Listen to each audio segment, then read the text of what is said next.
Good afternoon, guys. Welcome to a very planty video. If you're new here, my name is Lisa and I make gardening and nature videos on YouTube. Today we're doing a little plant with me. Yes, I went plant shopping once again. We're not going to talk about my little plant addiction. That's a topic for another video. There's already a live stream on that topic. Today we are just planting all of the goodies I got on my last few shopping trips, minus the raspberries. That's for a separate video. And we're going to test out these new gardening gloves. The company DLY sent them to me to try out for free. I'm not being paid to talk about them. So far, my thoughts, absolutely love them. Haven't gotten my hands dirty yet. Perfect fit on my hands. I have child-size hands. And they are just they fit like a Cinderella slipper. Absolutely love that. I have a hard time finding gloves that fit. And as we go through the dirt, I'll let you know what I think of these lovely, beautiful gloves.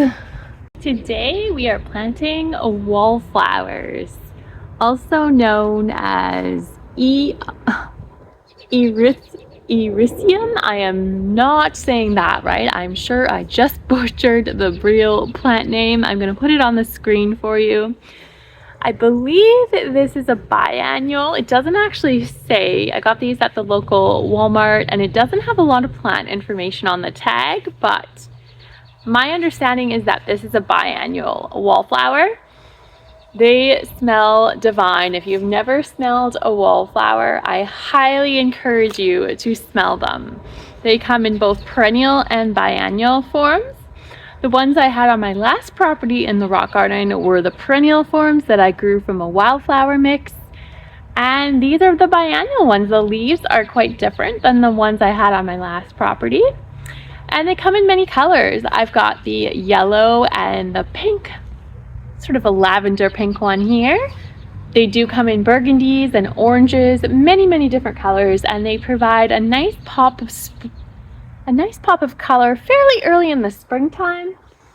They like moist, well-drained soil, and I'm going to say it doesn't have to be super moist because my rock garden in my last house was, let's just say, more of a dry zone, and they thrived. So perhaps the perennial ones need less water than the biennial ones. I'm not sure.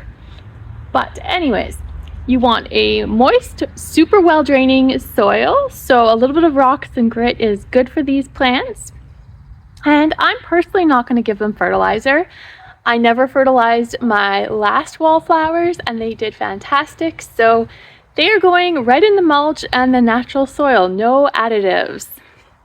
These flowers will grow 15 to 30 centimeters tall and 20 to 30 centimeters wide. So they're a decent size. And I'm just going to be putting them into my flower garden here. There's all kinds of mixed flowers in this bed and they're going to just join in the mixture. I think we're going to put one a little closer to that mushroom at the back.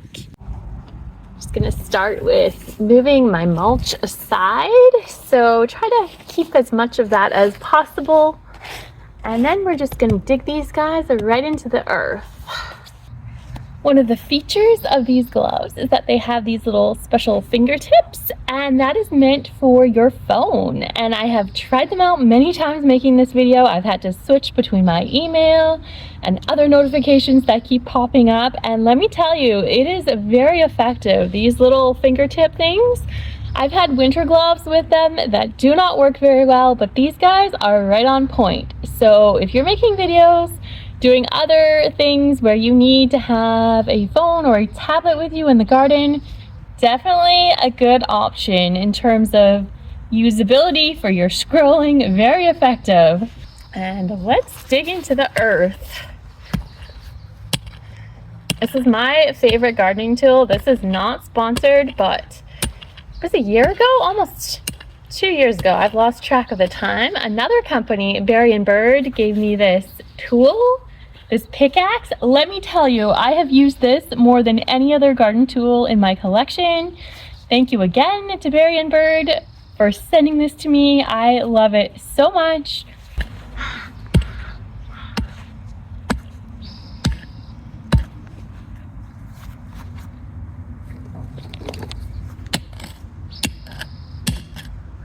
See daisies. We're breaking some roots. Might be wild rose roots on this property. There's a lot of these and not sure what they are, but they come out all the time. So we're gonna put our little wallflower in the hole. And this is what the root system looks like. Just gonna break up the roots a little bit. It's not too bad actually. It's pretty fresh, so don't need to break it up too much. And bury it back in the soil.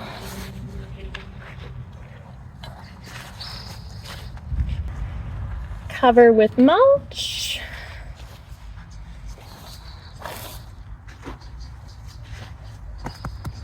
And there's one plant all planted. Next, we're going to tackle some different varieties of plants. Today, we're planting an Oriental poppy. This one is called Allegro. I'm so excited to try it out. I've never had a red one. If you see my little profile picture, I believe that one is called Queen Victoria, I want to say, at my old property garden. The most beautiful poppy I've ever grown. This one is red, and when I had that pale pink Queen Victoria one, I had also planted a red one at the time and it didn't survive. So this is a new garden, a new beginning. We are trying out this red poppy one more time, and fingers crossed it survives and thrives.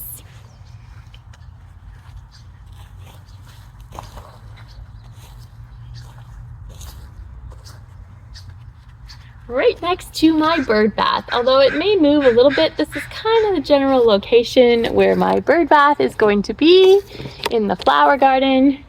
And I haven't seen any birds there yet, but there's a lot of birds in the neighborhood, so they may come. Dig into the earth. And in case you don't know too much about Oriental poppies, I'll give you a little bit of information. They are a clump-forming perennial. I did a video that is quite popular on this channel about how to divide Oriental poppies. I don't advise dividing them at this stage, but they grow in a clump formation. You can kind of see that already. And once these clumps get very large, they're very easy to divide and you get a lot of free plants within a couple of years. So great for filling up a flower garden. And most poppies prefer full sun and very, I don't want to say arid soil, but rock gardens, good draining soil. And this particular variety is 40 centimeters by 30 centimeters, tall and wide. So let's get it planted. And in case you're wondering, I am going to water today.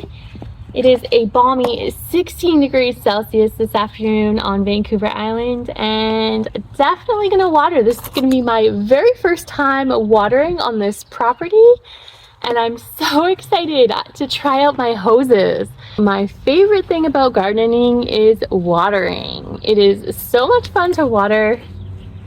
Not everyone likes watering, but I do.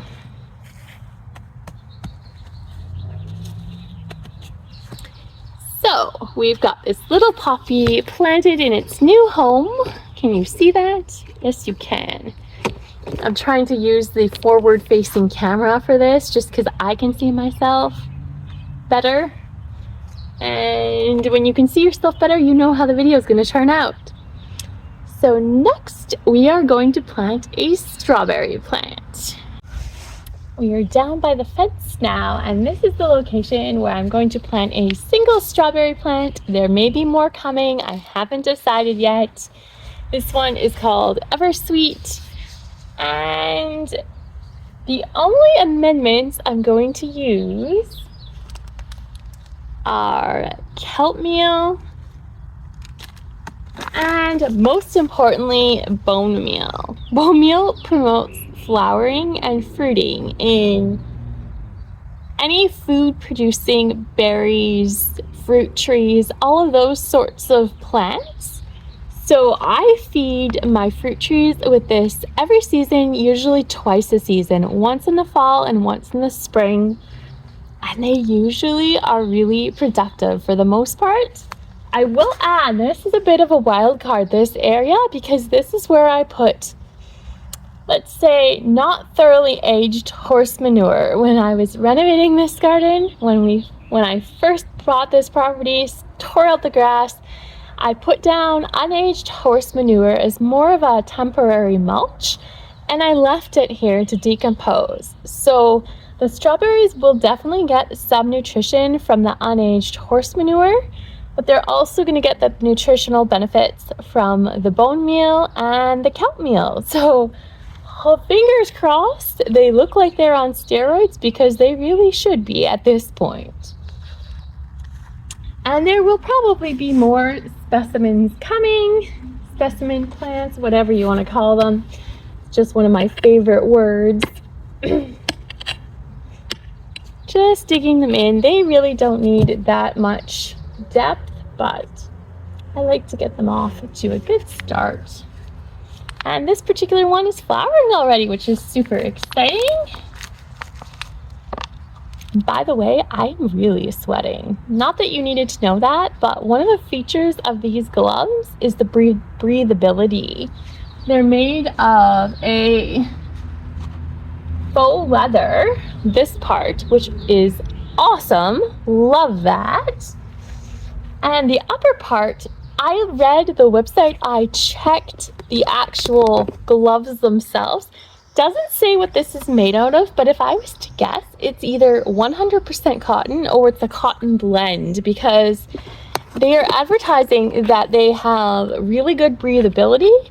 And my own thoughts are 100% correct. That is not false advertising. I am not sweating anywhere in these gloves. My armpits, on the other hand, we're not going to show you those, but they're quite damp. So 10 out of 10 for breathability here. Love that. And these are going to be one of my new favorite garden accessories. I can tell you already, just like this has become my best friend since I did the review. These are going to be my best friend in the garden, probably even in the heat of summer. And I'm so excited about that, because who doesn't love a good sunflower pattern? I know I do. And I just realized I got so excited about my gloves, I forgot to fertilize my strawberries. So let's do that. Let's give them some kelp-tastic fertilizer. I thought I opened this up. It's a brand new package, but it doesn't want to open up.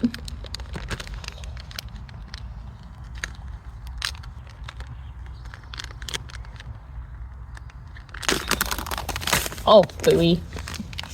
Okay, so I've got my kelp package open. We're going to give these plants a little bit of kelp meal. And if you're unfamiliar with kelp meal, this particular one is a 1% nitrogen and a 2% potash. So this will really help with the foliage and just giving the plants a big nutritional boost. Like, their overall health is going to look really good.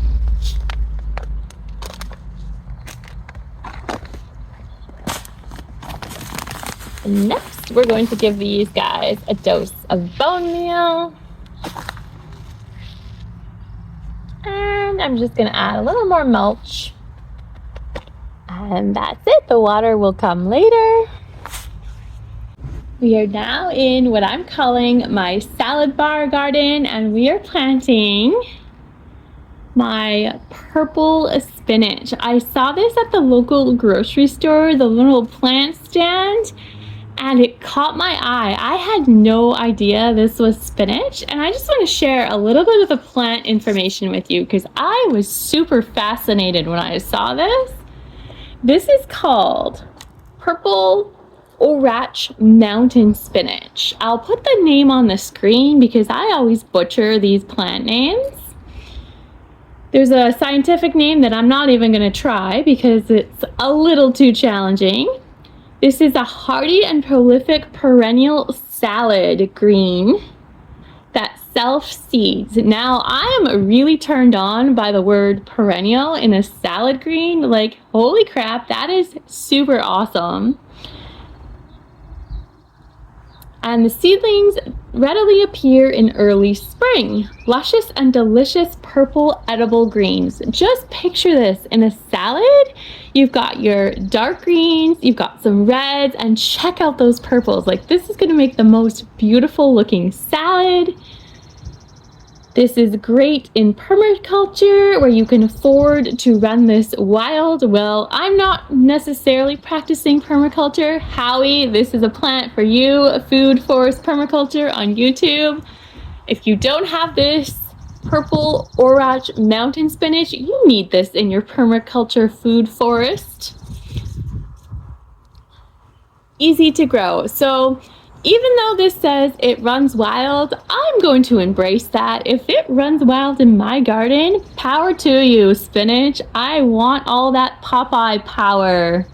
Welcome to my new raised beds, YouTube. I'm so excited to share these with you.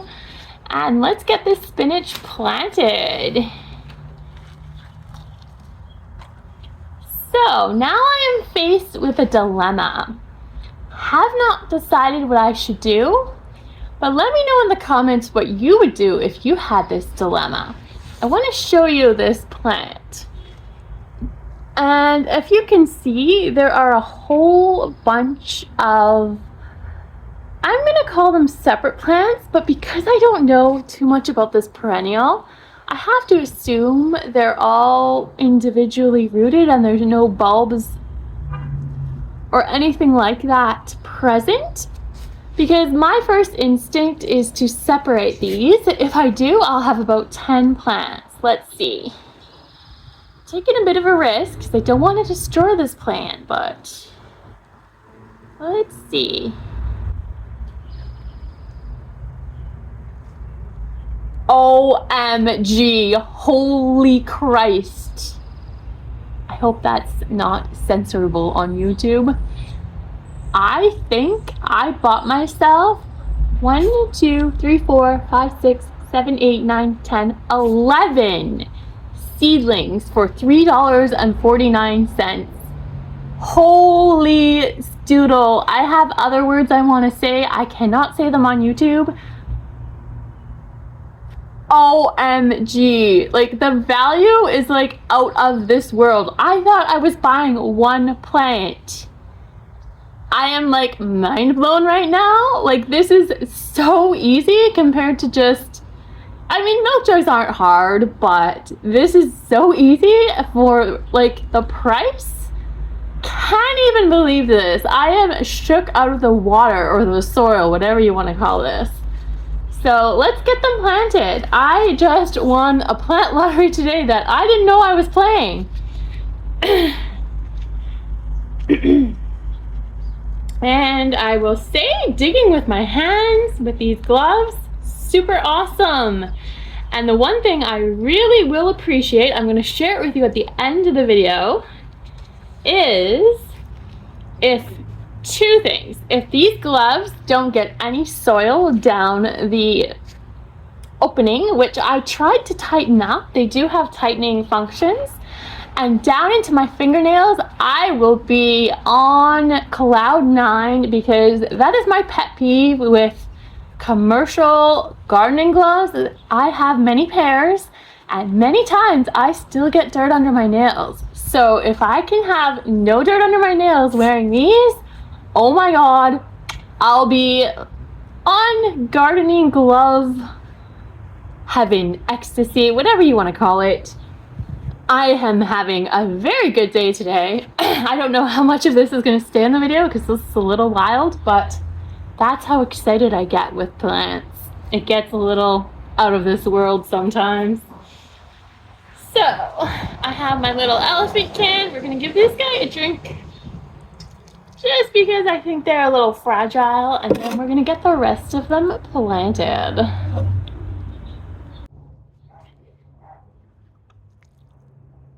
In case you're wondering, I'm going for a square foot gardening approach here with no measuring tapes. Just a little more tame than my previous vegetable garden and a little more organized, but still with a little bit of a wild side.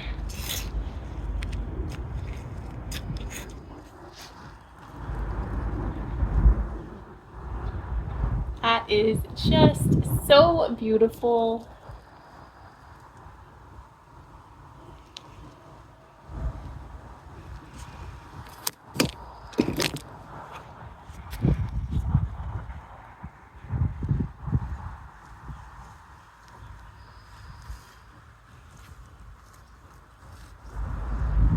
Now, the crows have been destroying my garden. Not just vegetables, they do eat my salad bar, which, by the way, is right over here. I'll introduce you to that a little later, but I probably need some protection from them. They've been eating my tulip bulbs like bananas. I didn't know crows ate tulip bulbs, but they do.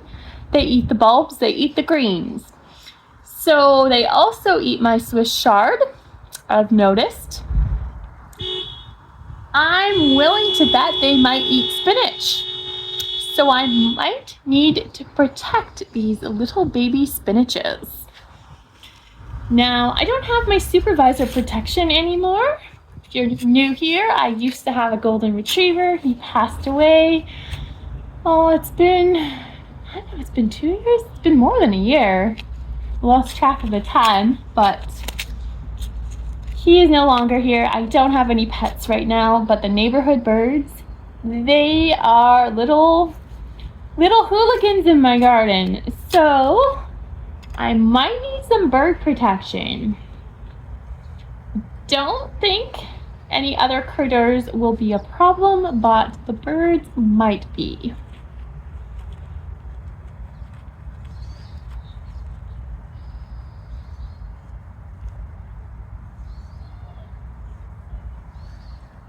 You guys, if you listen carefully just to the clip that was about, I don't know, 10 seconds ago, there was quite an animal noise. I've been trying to identify it. I think it's a bird. I thought it was an owl, and my dad says it's a dove. So if you want to put your 2 cents in the comments what that creature is, when it makes the noise again, I'll let you know. But I am so curious. Because I saw one bird that I thought was a dove here fly over the house, but I wasn't sure. And I haven't seen any owls in the neighborhood, but that doesn't mean they're not here. So let me know what creature you think is making that strange noise when it pops up again.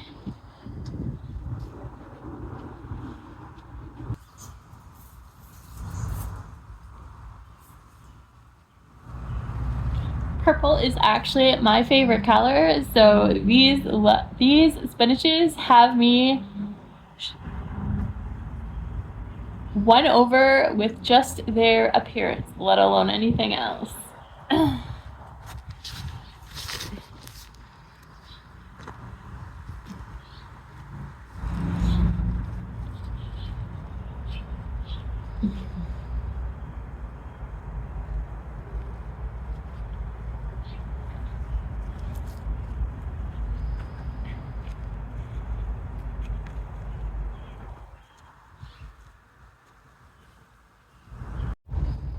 Gonna water these guys in.